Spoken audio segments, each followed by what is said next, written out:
Hey Teacher Pal, welcome back to the Teaching Firsties YouTube channel. My name is Rachel Hull and I'm on YouTube to show you easy and manageable ways to set up and maintain your literacy centers in your classroom. So make sure you click on like and subscribe so you'll have easy access to this channel. Today I'm going to show you how to play alphabet soup with your students.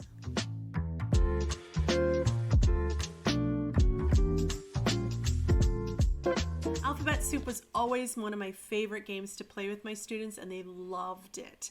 We played it every week, so it became a constant in my classroom. The goal of the game is to manipulate the letters to spell the words on your spelling list. So they're really going to have a chance to really move those letters around to spell the words on your spelling skills that you're teaching them. Now you'll need just a few supplies to play ABC Soup. I have everything you need in my ABC Soup games on my website and on Teachers Pay Teachers, but you can also make your own. So it's up to you. I'll explain how to play the game, and then at the end I'll let you know how you can get a set of these games to purchase as well. So let's get started. First thing you need is magnet letters or letter cards. So if you don't have a set of magnet letters, any kind of letter cards will work as well. So you need some kind of way for them to move the letters around. You'll also need a picture of a bowl. I have a couple here.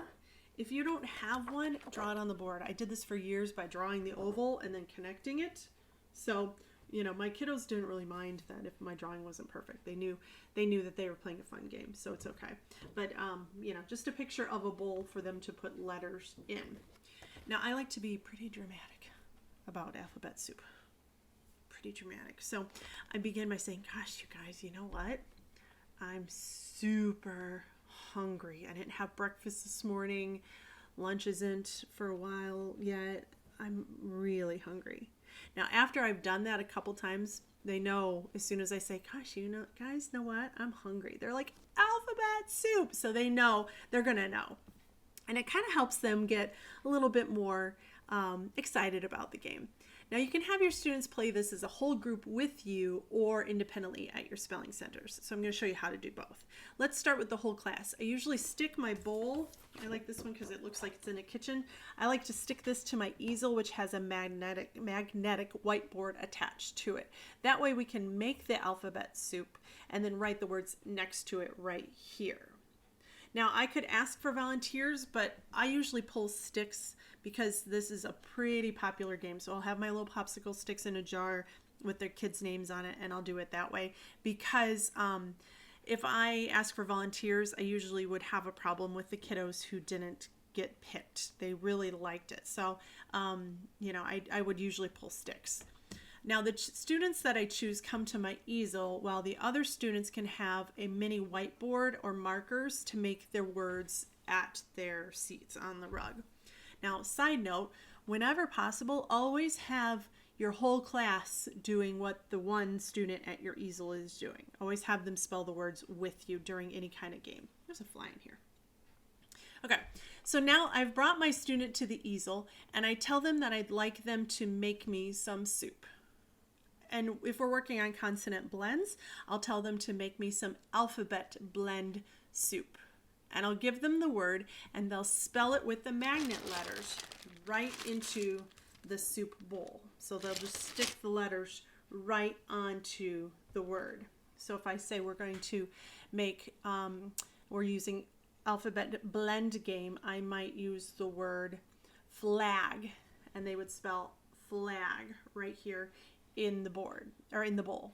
Then all of my other students at the floor would be writing flag on their whiteboards. And then the first few times you play, it'll take a while until they learn the procedure of who comes up, where you're writing. You know, toward the middle of the year, you can start having the students make the word with the magnet letters and then write the word next to your soup bowl.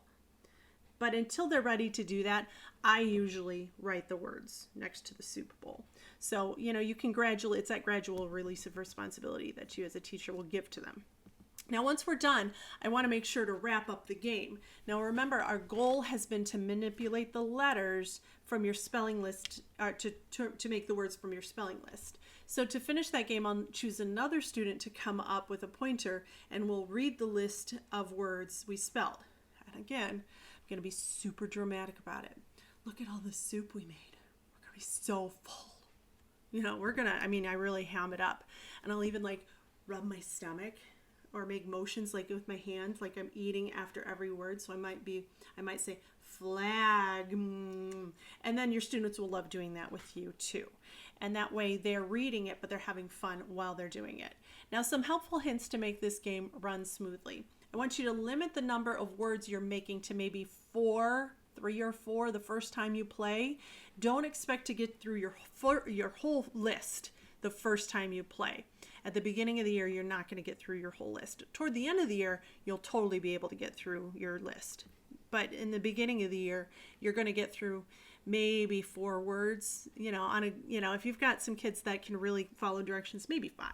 But limit the number of words you have until they're ready to do more, when they learn how to play the game. I also want you to limit the magnet letters on the board so they don't have this whole pile to choose from. Now, I usually pick the words I'm going to use ahead of time and only add the letters right below here. And it's only going to be the letters that are in the list I'm going to do for alphabet soup that day. Otherwise, it's too overwhelming to find one letter in this big pile of magnet letters. Now let's talk about playing ABC Soup with partners or independently at your spelling center. You'll also need your picture of a bowl and magnet letters again, of course, but I like to use this one, and I like to use a cookie sheet or a baking tray like this one. Actually, the baking tray kind of works a little bit better for me because it's a little bit taller and the magnet letters aren't going to slide off. And this fits right inside of that. So that's really helpful if you're using magnet letters. Now, since this is partner or independent work, you won't be there to give them the words to spell. So you'll need spelling words on cards. Now, you can make these on note cards, but I have these as part of the ABC Soup products, which I'll still tell you about in a minute or two. Now, I like to keep my cards in these task boxes. They are actually, I think their original use was for photo storage, but they come in this big thing. Okay, I found these really useful to store games for my spelling centers because all I need to do is take out one of these, which has my spelling skill in it, and I can keep this in my cabinet or on a shelf somewhere. And so it's just a really good way to stay organized. And I'll put the link in the comments of the video if you want to get one of these for your classroom. I don't know how I managed without it. Honestly, it keeps me organized with all of these cards. I had them in baggies like this. This isn't even a good example. This is not a good way to keep magnet letters. Don't keep them like this. But I would keep them in baggies, but it just wouldn't last. So really, these are the way to go. So I'll put that link in the center, I'll put the link in the comments if you want to get one for your classroom. Now, to play, your students will pull a card from the box and then spell the word on the soup bowl in the baking tray, just like they did when they were in the front of the classroom with you. Then they can also write their words on a dry erase board or a piece of paper. And this is a really good way that they can differentiate. Now, when you're playing this game as a whole class, you can choose the words your students will spell based on the ability of your kiddos. For example, if you're doing R-controlled vowels, you can choose simple words like jar for a student who struggles with phonemic awareness. But for a student who might need a challenge or a little bit of enrichment, you can use maybe the words purse or turtle, and then they can spell those words.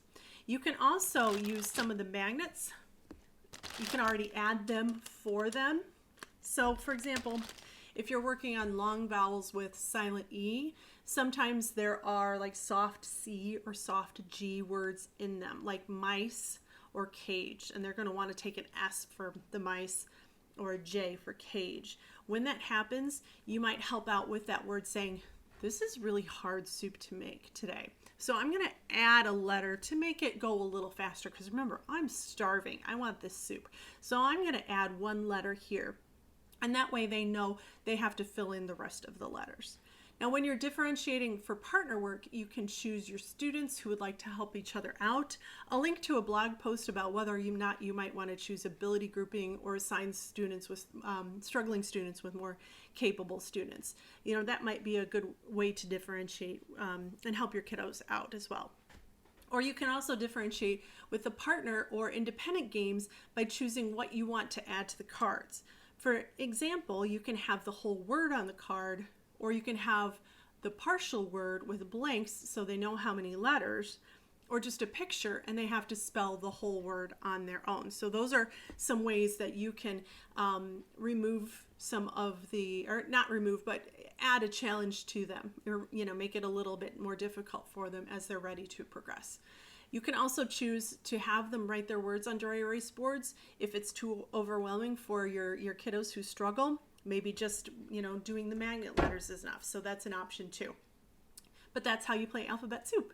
So I'd love to know if you play it with your kiddos. I'd love to know how it goes. I'd love to know if they loved it as much as my students did. So make sure to leave me a comment if you have any questions, or if you've played it and your students love it as much as mine. I'd love to hear about it. If you don't already have a copy of the ABC Soups, let me show you what's in the product on TPT or on my website. So it's literacystations.com, which is, both of those will be in the links in the description. So let's start with the bowls. There are 2 different bowls that you can use. Okay, this one, which looks like it's in a kitchen, I'd use this one for my whole group, and this one, which is just black and white, and this one I would probably use, you can do it either way. I don't know why, I just always use this one for partner work because this one was special when we played it together. Now if you don't have magnet letters like these, I've included letter cards or tiles that you can laminate for your students that look like these. Okay, and I've laminated them. These are available in black and white. All the letters are in black and white. Or if you have the red and blue, the blue for the consonant and the red for the vowel, just like the style of the magnet letters. So those would match. So those are also available in each of the ABC Soup games. Now each spelling skill has at least 30 words. Some of them have more than that, and it's up to you if you'd like to add all of them. Again, another way to differentiate. This one does not have all 30 words in there, and that would be okay if it's, if you're going to just have a few words in there, or that's all the students are going to be able to do without getting overwhelmed. Just add maybe 15, and then later on in the school year you can add all 30. So it's up to you to decide which words you'd like to add into your game. Now each of these has 3 different kinds of cards for differentiation. So the first card, let's see if I can find, I'll do bag. The first card has the the picture and the word, and so it's done for them. All they have to do is respell the word, and so that way you can start off. This is a good starting point for this game. And then you can also use the second set of cards, which has the picture and it has just the first letter, and you have to put in the spelling skill. So it's a little bit more challenging. They've got to pay attention to that short vowel and ending sound. And then the last one is just the picture. So you'll have bag. So that way they have to look at it and spell the word independently. So you can use the different sets of cards based on your students' needs. Now here's something new as well to the ABC Soup games. I've made digital ABC Soup activities for your students to use on Google Slides, on Seesaw, and Boom Cards. And I'm really excited about those. So I'll put them right here. Now these are played the same way. Your students will make some delicious ABC Soup on Google Slides, Seesaw, or Boom Cards. And there's also audio embedded in each of these slides for your students who might need a little extra support. Now there's a whole year of ABC Soup spelling skills for you. There's the CVC words, there's long vowels with the silent E sound, there's vowel pairs like AI or AY to make that long A sound, there's consonant blends, there's consonant digraphs, diphthongs, and our controlled vowels. So you can pick up one set if you need it, or you can get the whole set for the whole year. And these again are available on Teachers Pay Teachers or on my website literacystations.com, and the link is in the description. I hope your students enjoy playing ABC Soup as much as mine did. If you think that your teacher friends would also like this game, make sure to share it with them. It's also helpful if you click like on this video. Doing that makes sure that YouTube shows it to more teachers just like you. So I will see you next time. Bye!